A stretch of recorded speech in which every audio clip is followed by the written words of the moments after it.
this red heifer is recognized as the ultimate archetypical irrational law. It's the name of the parsha, chukat. And in Hebrew, we call that type of law a law that's beyond logic, a chok. And if you look at the word in Hebrew, chok, can we put it up on the screen? Chok means law, a law beyond reason. Mishpat is a rational law. But the word chok comes from the word engraved, chakuk. It's somehow engraved, and keep that in the back of your mind. A chok is a ritual or a command that wouldn't have been discovered by the intellect or rational of man. There's a Torah command not to mix wool and linen in clothing. That's not a logical deduction. It's a chok. Honor your mother and father. Do not steal. Do not murder. That's a mishpat. A rational society should be able to come up with laws that will benefit the society at large, even if the society can't arrive at the moral code and they haven't encountered the Bible yet. The command to not steal, it should be just a rational, logical command that they should keep. A chok, it's like interrelated with the word engraved. It's beyond logic and it's something else. The ritual is trying to engrave something into our heart, into our soul. You're supposed to experience something that's affecting you that has nothing to do with logic. And here we're taught something so deep in this week's parsha that, you know, I received a prayer, a question from a friend. And he says, you know, he doesn't like know if he believes in God. And it just seems unreasonable to pray that if he doesn't really believe. It's like, how can you pray if you're not sure you really believe? It's just, what do I do with that? How do I pray if I'm just struggling? And there's a lot there. And, you know, and it's a totally legitimate question. And it's reasonable. And I think that the question is relevant for a lot of young adults, curious teenagers, seeking out questions and seeking out their ways in the world. And it may be relevant for all of us at different points in our lives or at different points in our days. It's like, what do we do with that when we're just in a place of like confusion? And so here we have an amazing key to enter into the temple. And when we've encountered death, we've encountered some confusion, we're estranged with existence itself.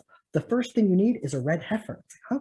Why is that the key? To enter into God's presence, that's what the temple represents. You first need this sacrifice. The whole process is beyond logic. It's beyond rationale. You take cedar wood, hyssop, and crimson, and you put them together, and ashes are mixed with living water. Nothing here is rational. It's bypassing the logical and aiming toward the instinctual. It's a generation of an experience, not a hypothesis. If someone is stuck and they say, I just don't believe in God, how can I even think about praying? Here, the code is remarkable. The path to entering into the temple is not rational. To enter into the presence of God is not a matter of logic or proofs or smarts. Prayer is an experience that's engraved in our life. And why pray if you don't believe? I think the Torah teaches us that through proper prayer, in this irrational way, you can generate from within yourself an experience of God, an encounter that's chakuk, that's engraved in our life. The knowledge of God or the experience of God is something you gain from the inside. It's not something you gain from an intellectual exercise. It's not something that you need to prove or logical deductions or something that's gained through the intellect, because someone smarter than you can come around and then knock that down. And then you're like, okay, well, I hope someone smarter than that guy that was smarter comes around and knocks him down. And you're just sort of left in circles. The Torah is teaching us that our knowledge of God is innate. It's within us. It's self-evident. If a person reaches out beyond their understanding, if they face infinity and seek a relationship with the creator of all being, that approach, that step toward God, that speaking to God, that's beyond logic, will arouse within them a feeling of God in their life, even if they don't understand it or even fully believe in it. The sages of Israel teach us that the natural state of human beings, when you take away all of the fear and the distractions and the noise, and you're just existing, when you peel it all the layers away, the song of your soul is a song of thanks. Gratitude emerges. Thanks. That's the tradition, even across the East. Even Buddhists acknowledge, they don't acknowledge God as we do, but they say the proper posture in the world is from a place of gratitude. Thank you. It's like we have a natural tendency to say thank you. It's like, who exactly is the you in that thank you? It's like, who are we directing that thanks to? Abraham Joshua Heschel, in so many of his writing, talks about an encounter with God as ineffable. It's like, it's nothing you can believe in because whatever you experienced is beyond words. It's like you can't argue with an experience that's ineffable. It's like we can't even speak about it. Once you put God into words, it might sound childish or misrepresented. So people don't believe in something that's childish or inauthentic. But a moment of emunah is something that can't be transmitted into words. It's ineffable. It's not logical. There's nothing to refute because the experience is chakuk. It's engraved on my soul and in my life experience. But like the red heifer, the first step is an act that's beyond rational, to speak into infinity and beyond.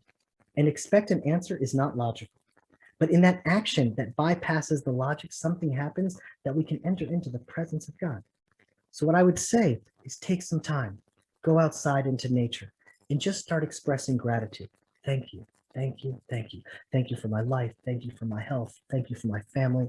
You don't even know who the you is in thank you. You're just being natural and expressing that natural, innate gratitude. And the way you see yourself as an agnostic or as an atheist or as a skeptic, just keep on saying thank you. And perhaps that part of you might burn away. Keep on thanking and expressing gratitude. Perhaps the king will open the gates for you to enter and have time in his presence. It's like purity and prayer. That's really the way. And without leadership today, all of us united, that's our path, purity and prayer. And that's the light that's guiding us in these dark times. Hi, my name is Jeremy Gimpel. A lot of people want to know exactly what the Land of Israel Fellowship is and what members receive when they join. So let me explain. The Land of Israel Fellowship is a global online community with hundreds of members from over 40 countries around the world. There are live sessions and gatherings that create a direct personal connection to the Land of Israel and to lovers of Israel from around the world. There's no online gathering that I'm familiar with that is connected to the Land of Israel that unites and brings together such a diverse group of people, backgrounds, and nationalities. It feels like prophecy. It feels like something we need in these times, like a window in to a better future on the horizon. There's a divine unity we experience every week in our fellowship broadcast. We heard these amazing teachings from an authentic Hebrew and Israel perspective and our jaws drop. Not only because they ring so true and are such a blessing, because they are so consistent with what we believe. These Sunday morning gatherings are nothing less than a house of prayer for all nations. Cindy Lowe, the United States of America. The Land of Israel Fellowship is an amazing resource for learning Torah, the Bible, and the prophets, unfiltered and uncensored directly from the Land of Israel. We've been studying Torah for almost 20 years, but we feel we are stepping into it more than ever and seeing new depth and dimensions to Scripture.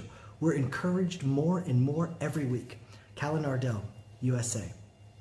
Members receive access to all the archives in the library of teachings on every portion of the Torah, the biblical feast, Hebrew prayer, prophecy, sessions on the ancient wisdom of the prophets of Israel to help us navigate through these turbulent times.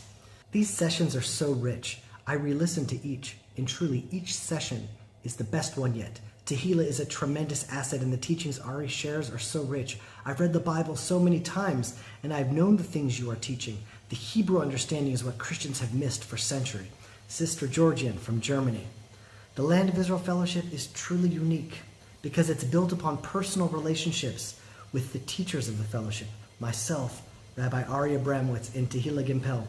Every member has direct access to the staff 24/6 via email or direct WhatsApp to ask questions, to comment, to connect directly to all the teachers. And over the last years, we've connected to some of the most beautiful people on the planet. So if you want to find out more and join the Land of Israel Fellowship, you can click on the link below. And if you want to try it out for just a month, you can email fellowship@thelandofisrael.com and we'll hook you up. I hope to see you. Shalom from the mountains of Judea.